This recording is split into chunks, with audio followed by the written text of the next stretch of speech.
नमस्कार दोस्तों, गुर्जर चौपाल में आपका स्वागत है। आज हम आपको बताएंगे ब्रह्मा जी का एकमात्र मंदिर पुष्कर में ही क्यों है और क्यों गुर्जरों के लिए पुष्कर खास तीर्थ स्थल है, ये भी बताएंगे। तो जानने के लिए कहानी वीडियो के लास्ट तक जुड़े रहिए हमारे साथ। तो दोस्तों, सबसे पहले तो मैं आपको बताती हूँ वो कहानी जिसकी वजह से पुष्कर में ब्रह्मा जी का मंदिर बना। तो ये कहानी है देवी सावित्री के ब्रह्मा जी को श्राप देने से जुड़ी हुई। एक बार ब्रह्मा जी ने पुष्कर को यज्ञ क्षेत्र के लिए चुना और यज्ञ के लिए निश्चित मुहूर्त पर जब देवी सावित्री जी वहां नहीं पहुंची तो भगवान ब्रह्मा से ऋषियों ने कहा कि महाराज, यज्ञ का समय निकला जा रहा है, अगर समय पर यज्ञ नहीं हुआ तो महाप्रलय आ जाएगी। तब ऋषियों ने ब्रह्मा जी से कहा कि बिना जोड़े के यज्ञ भी संभव नहीं है। तब उन्होंने एक उपाय निकाला। पुष्कर की तलहटी में से एक गुर्जर कन्या गायत्री वहां से जा रही थी। तब उसे मंत्रोच्चार करने के बाद उन्होंने सुंदर नारी बनाया और उसे ब्रह्मा जी के साथ यज्ञ में बिठा दिया। ब्रह्मा जी ने गायत्री नाम की चेची गोत्र की गुर्जर कन्या से विवाह किया और यज्ञ संपन्न किया। यज्ञ पूरा होने के बाद जब देवी सावित्री जी ने वहां पर गायत्री को अपने स्थान पर बैठे देखा तो वो क्रोधित हो गई। उन्होंने दोनों को श्राप दे दिया कि संपूर्ण पृथ्वी पर पुष्कर को छोड़कर आपकी कहीं भी पूजा नहीं की जाएगी। और उस कन्या को भी श्राप मिल गया कि ये कन्या जिस भी गुर्जर वंश से आती है उसके कोई भी कार्य कभी भी सही नहीं होंगे, और जब सही होंगे तो उस बाद में देरी से पता चलेगा। तब ऋषियों ने गुहार लगाई कि इसमें कन्या का तो कोई कसूर ही नहीं था। तब सावित्री जी बोली कि अब श्राप तो वापस नहीं लिया जा सकता, लेकिन पुष्कर सरोवर में गुर्जर वंश में से कोई भी व्यक्ति अगर स्नान करेगा आकर यहाँ पर तो हमेशा के लिए श्राप मुक्त और दोष मुक्त हो जाएगा।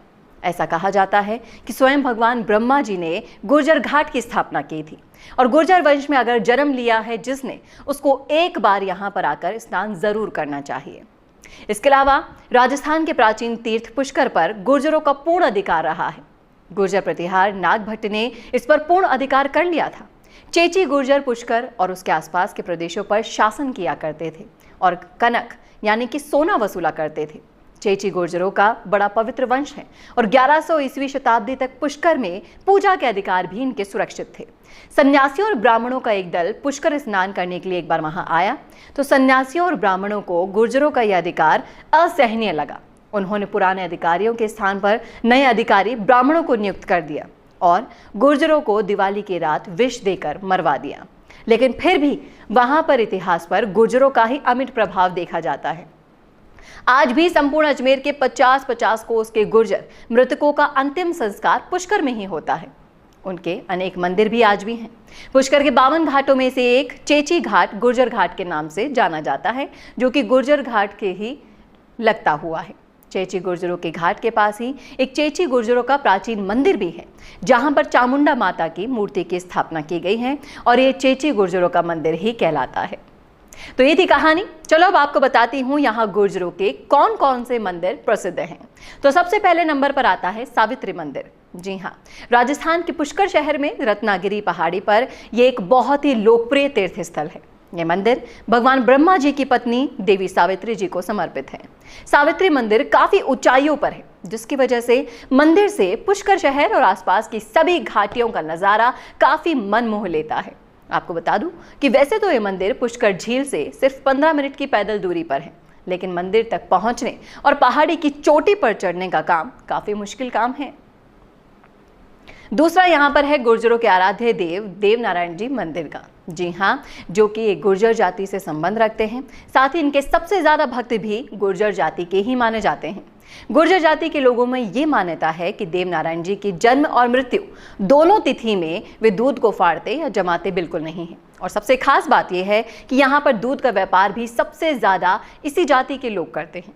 देवनारायण जी और उनके पूर्वजों की गाथाओं को न केवल देवनारायण के फड़ में दर्शाया गया है, बल्कि बगड़ावत महाभारत में भी इनकी कहानी को बहुत अच्छे तरीके से पेश किया गया है और बड़े दूर दूर से श्रद्धालु यहाँ दर्शन करने के लिए आते हैं।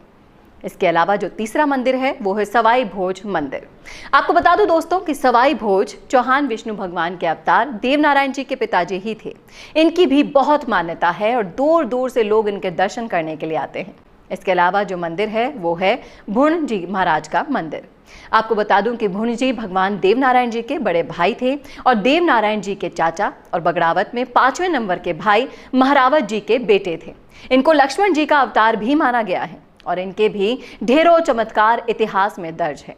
भुणा जी को खानराहु भी कहते हैं। इसके पीछे भी एक राज छुपा है। जब सारे बगड़ावत शहीद हो गए थे तो भुणा जी अकेले ऐसे इंसान बचे थे जो मरे नहीं थे। इन्हें मारने की तमाम कोशिशें असफल हो गई थी क्योंकि ये बहुत चमत्कारिक थे।